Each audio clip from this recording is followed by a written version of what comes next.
د لغمان ولایت په الیشنګ ولسوالۍ کې د الصارم فکري او فرهنګي ادارې او د دې ولایت د اطلاعات او کلتور ریاست په همغږۍ د یادې ولسوالۍ 1500 تنو ته د ټولنې د ناوړه دودونو د مخنیوي او د ځوانانو د فکري رغونې په موخه یو ورځنی سیمینار ترسره شو.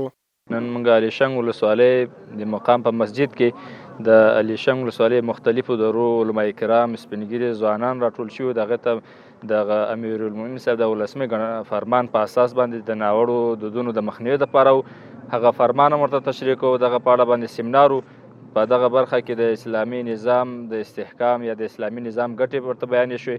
نو دغه ولسونو لپاره چې د امیر المؤمنین صاحب له کوم فرامین راځي په هغه باندې ښه تطبیق په اړه باندې د ولسونو همکاري غوښتنه وشوه.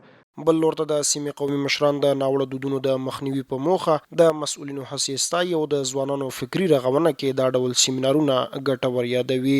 موږ دپاره ډېر مفیده غونډه وه او ډېر ګټور و، ټول مسلمانانو دپاره ډېر ګټور و او دا د مکمل د اسلامیت د خاطره موږ ته ډېر مفید دی او غواړو چې په ځان هم عملي وکړو او نور خلکو ته هم دا غونډه ویناګانې او دا غونډه استفاده باید ټول خلکو ته باید ورسوو.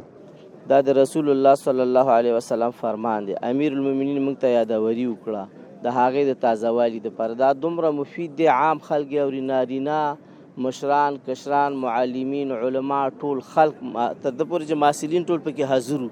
نو دغه هر یو په کورونو کې په علاقو کې وي عملي بڼه د خلکو ته هم اقتصادي هم د شریعت مطهره د خلکو د ذهنیت خلاصولو دپاره هم د اسلام هغه بد کلتور او بد رواجونه د ذهن نه نفي کول د مسلمانانو دپاره هر خیر دی په دې کې. د یادونې ده چې له دې وړاندې هم د ناوړه دودونو د مخنیوي او د ځوانانو د فکري رغونې په موخه د دې ولایت د مرکز په شمول په بېلابېلو ولسوالیو کې هم غونډې او سیمینارونه ترسره شوي.